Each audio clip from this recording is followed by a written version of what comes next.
কই কই রে মা, কই তুই? এই চাচা, এই যে সে। সে কেন চিনতে পারছেন না? দাঁড়া দাঁড়া দাঁড়া দাঁড়া দাঁড়া,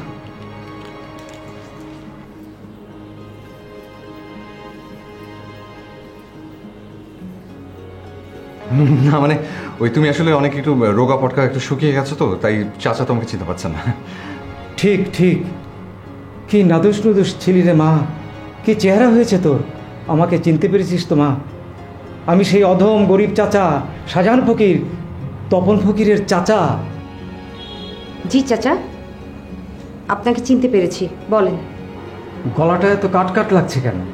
আর রাগ করে থাকিস না মা, আমি এসে পড়েছি, আর কোনো চিন্তা নাই। চল তোর বাবার কাছে আমাকে নিয়ে চল, আমি সব মুশকিল আসান করে দেব। চাচা, আপনি কি একটু ওই রুমে যে বসবেন? আমার ওর সাথে কথা আছে। ওদিকে কোনো দরজা আছে নাকি? কেন? ও ও যাতে না পালায়, ওর হাত ধরে রাখিস। ঠিক আছে। এই খবরদার, পালানোর চেষ্টা করবি না কিন্তু। এবার তোদের আমি বিয়ে দিয়েই ছাড়বো। দেখেছিস তোর শোকে শোকে মেয়েটার শরীরের অবস্থা কি দাঁড়িয়েছে? পাশান কথা কার। চাচা আপনি একটু ওই ঘরে গিয়ে বসেন। চা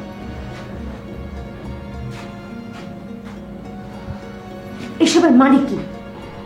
সবই তো শুনলে। কিন্তু আমাকে সেবা সাজানোর মানেটা কি? মানে চাচা যদি সেবার নাগাল পায় তাহলে তোমাদের বিয়েটা দিয়ে ছাড়বে? তুমি সেটা চাও না? না।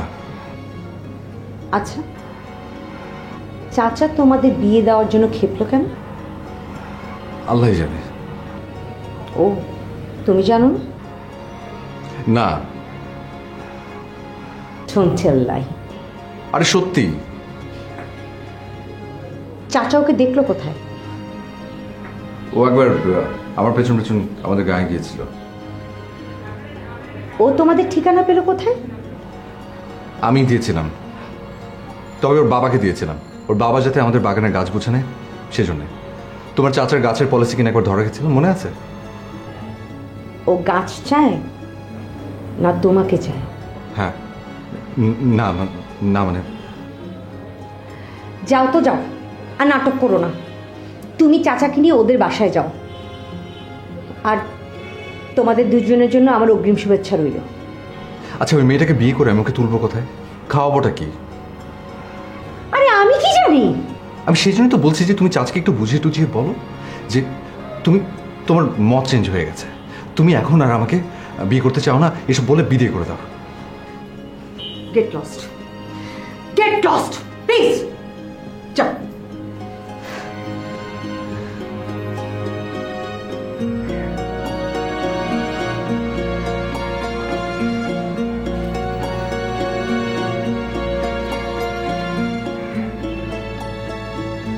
ফামিদা, ফামিদা,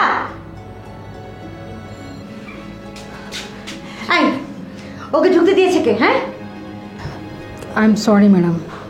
আর যেন কখনোই ভুল না হয়। জি ম্যাডাম। ফিনান্সের সাথে মিটিং কয়টায়? ম্যাডাম আজকে বেলা 2টায়। ওদেরকে বলে দাও আজ আর মিটিংয়ে বসবো না। জি ঠিক আছে। আর আমাকে বিরক্ত করো না প্লিজ। ম্যাডাম আপনার কিছু পেন্ডিং ফাইল ছিল সিগনেচারের জন্য। প্লিজ আমাকে একা থাকতে দাও, যাও।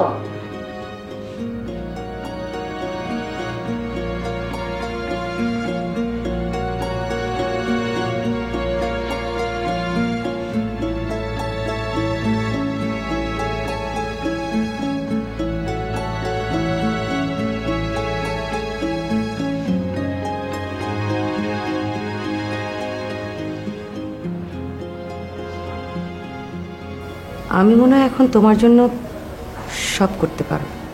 শাহেদকে মারতে পারো? ধরো ওকে যদি আমি মারি? আমার জন্য?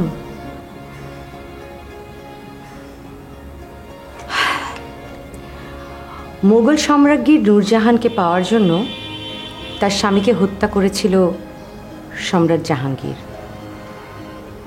সে কি তার স্বামীর হত্যাকারীকে ক্ষমা করেছিল? হ্যাঁ, কেন? কারণ শের খান তাকে অত্যাচার করত, আর সে জাহাঙ্গীরকে ভালোবাসতো। এটা গালগপ্প নয়, ইতিহাস। আমি অনুপ্রাণিত। ঠাট্টা করছো? আমি যদি শাহেদকে খুন করি অন্য কারণে, তোমার জন্য না।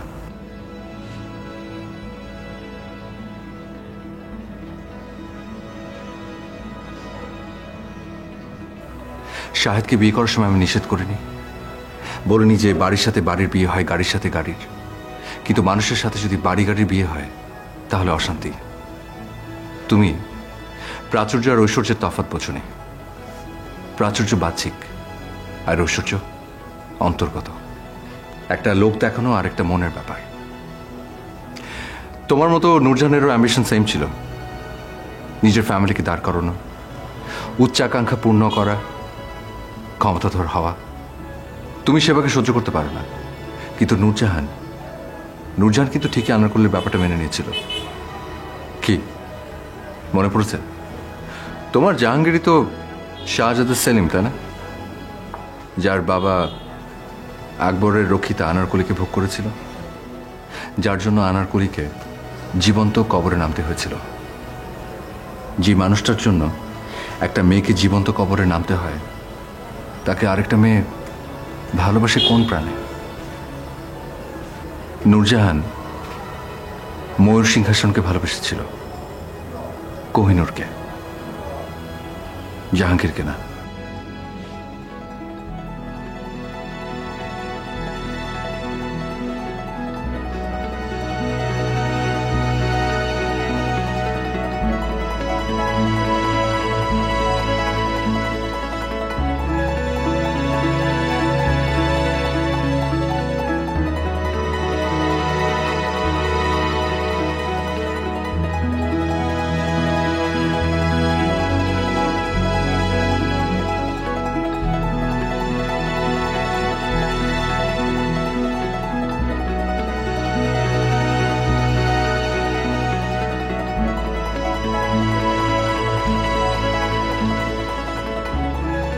সেবা, সেবা, কই সেবা? গেল?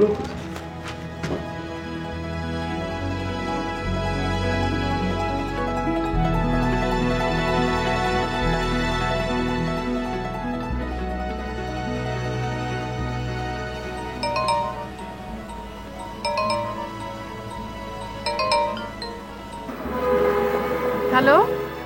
হ্যাঁ, হ্যালো সেবা, তুই কোথায়? আমি তো অফিসে যাচ্ছি। তুই অফিসে যাচ্ছিস, আমাকে বলে যাবি না? তুমি শিশুর মতো ঘুমাচ্ছিলে, ডাকতে মায়া হলো। থাক, আর দরদ দেখে লাভ নেই। টেবিলে সমস্ত কিছু রেডি করা আছে, তুমি ঠিক মতো নাস্তা করে নেবে, ঠিক আছে? তুই খেয়েছিস? বাবা, সকাল সকাল আমার কিছু খেতে ইচ্ছে করে না। রাত থাকতে তো খুব অফিসে যেতে ইচ্ছে করে। বাবা, সময় মতো অফিসে যাওয়াটা হচ্ছে দায়িত্ব এবং কর্তব্য। আর সময় মতো ফিরে আসাটাও কর্তব্য। বাবা, তোমাকে বুঝতে হবে যে আমি একটা আইটি ফার্মে কাজ করি। এখানে ঢোকার যেরকম সময় আছে, বেরোনোর কোনো ঠিকঠাক সময় নেই। ওরকম চাকরি আমার লাগবে না, তুই আজই রিজাইন করবি। মাত্র তো জয়েন করলাম, কয়েকটা দিন কাজ করি, তারপর দেখা যাবে। তার মানে তোর সাথে আমার শুধু একদিন দেখা হবে ছুটির দিনে? কেন বাবা? সকালে তুই যখন যাস তখন আমি ঘুমে, আবার রাতে যখন ফিরিস তখনও আমি ঘুমে। কি করব বাবা, এটাই তো আমার জবের নেচার। ওইসব নেচার টেচার আমি বুঝি না, তুই আজই চাকরি ছাড়বি, এটাই আমার এক কথা। আচ্ছা, চাকরি ছেড়ে আমি করবোটা কি? বাসায় থাকবি। ও, বাসায় বসে থেকে তোমার মতো দিন পারবো? এই, তুই আমাকে মুরগি বললি? আমি কখন বললাম বাবা? ডিম তো হাঁস মুরগি পারে। আচ্ছা আচ্ছা আচ্ছা, সরি সরি সরি, ভুল হয়ে গেছে, আই এম রিয়েলি সরি। আচ্ছা বাবা, এখন আমি অফিসে যাই, পৌঁছে তোমাকে ফোন দেই, দেরি হয়ে যাচ্ছে। না না না, তুই আমাকে ফোন দিবি না, আমি তোর কেউ না, আমি তোর শত্রু।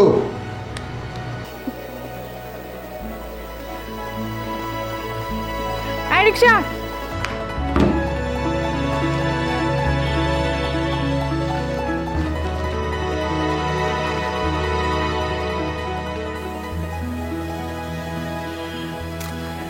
তারপর জুতোর বাড়ি খাওয়ার ভয়ে সবাই ও তলার ছেড়ে পালিয়ে গেল। দু বোন তো হেসেই খুন। কিন্তু হঠাৎ তাদের নজর পড়লো দুজন পুরুষের উপর। তারা তো ভীষণ অবাক। সেই দু বোন ওই দুজন পুরুষকে গিয়ে জিজ্ঞেস করলো, তোমরা কি জুতো খাওয়ার শর্তে আমাদের বিয়ে করতে রাজি আছো? তারা বললো হ্যাঁ। এরপর হয়ে গেল বিয়ে। তারা ছিল দু ভাই। হ্যাঁ হ্যাঁ হ্যাঁ, ওরা দুই ভাই, এরা দুই বোন। একজন রোজ সকালে বইয়ের 100 ঘা জুতা খেয়েই চলেছে, আর এক ভাই জুতা খাবে। উল্টো তার বউ তার ভয়ে দিশাহারা। বাকিটা বল দেখি, মনে আছে কি না? যে ভাই প্রতিদিন জুতো খায় সে অপরজনের পায়ে গিয়ে কাঁদতে কাঁদতে বললো যে ভাই তুই কি এমন জাদু করলি যে তোর বউ তোকে ভয় পায়? তখন সেই ভাই তাকে বলল যে আমি তার বিড়াল মেরেছি। যেই না শুনলো এই বুদ্ধি, সাথে সাথে ওই জুতোর হাত থেকে বাঁচার জন্য সে ছুটে গেল বাড়ি। তারপর তলোয়ার বের করে এক কোপে তার স্ত্রীর প্রিয় বিড়ালটিকে কলদি খণ্ডিত। এরপরে তার বউ গেল আরো ক্ষেপে।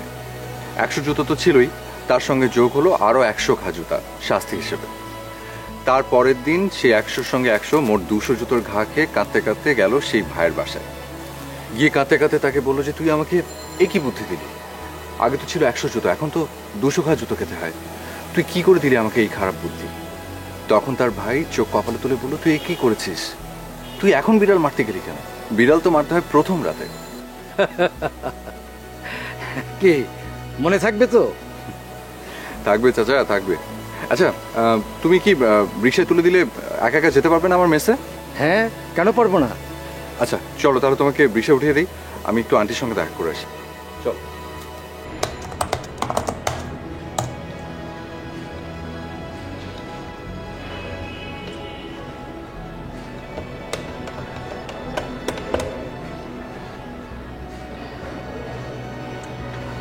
সালাম স্যার। স্যার, আজকের মিটিংটা ক্যান্সেল করতে হচ্ছে, কারণ ম্যাডাম অনেক বিজি, কোনোভাবেই আসলে অ্যারেঞ্জ করতে পারিনি। ঠিক আছে, আমি আপনাকে নেক্সট স্কেজুলটা জানিয়ে দিচ্ছি। ওকে, হ্যাঁ, থ্যাংক ইউ স্যার। আসসালামু আলাইকুম।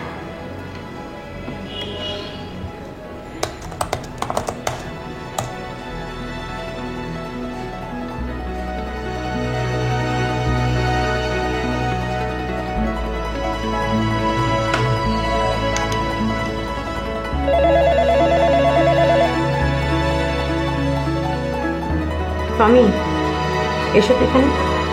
জি, আমি এখনই আসছি।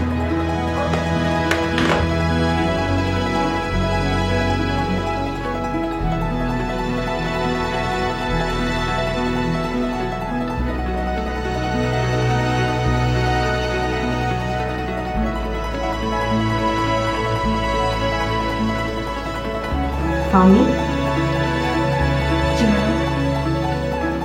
বস। ম্যাডাম, বসতে বলেছি, বসো।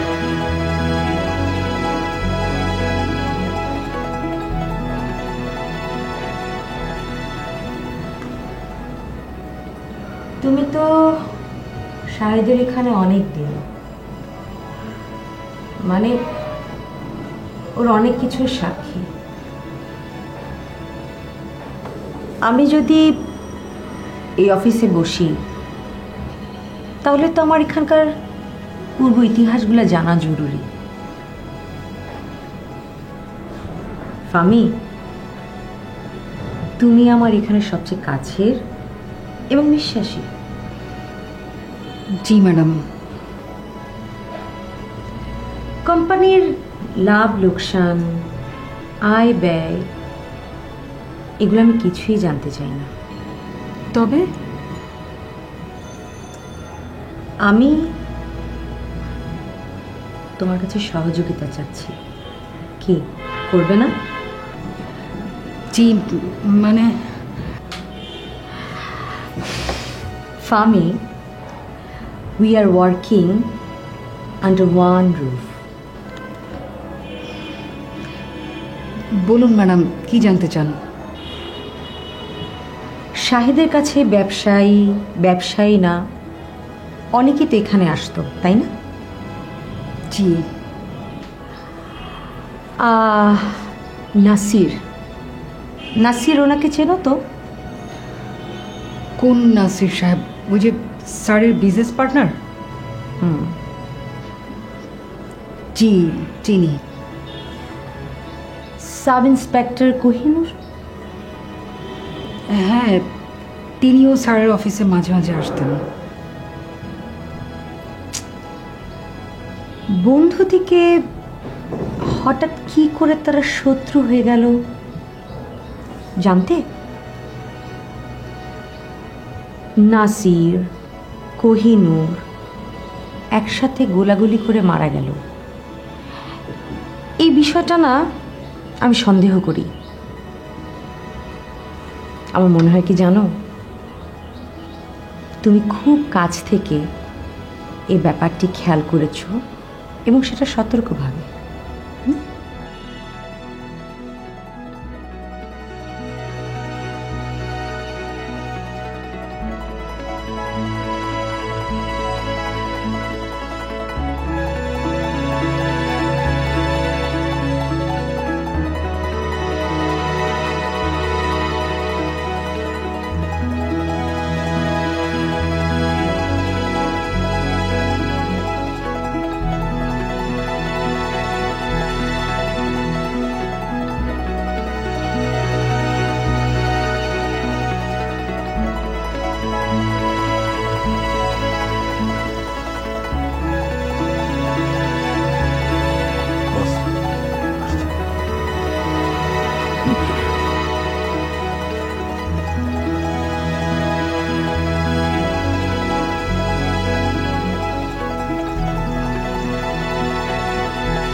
ভালোবাসা তুমি কোথায় থাকো, ভেতরে বাহিরে নাকি অনেক দূরে? তুমি চোখেরই নীল আকাশে নাকি লুকিয়েছো অচেনা কোনো অন্তরে? ভালোবাসা তুমি কোথায় থাকো, ভেতরে বাহিরে নাকি অনেক দূরে?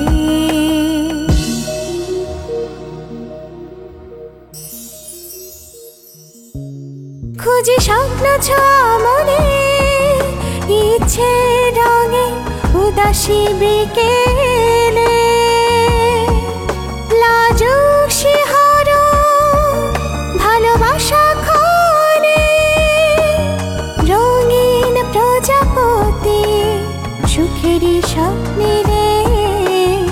ভালোবাসা তুমি কোথায় থাকো, ভেতরে বাহিরে নাকি অনেক দূরে, তুমি চোখেরই নীল আকাশে নাকি লুকিয়েছো অচেনা কোনো অন্তরে, ভালোবাসা তুমি কোথায় থাকো।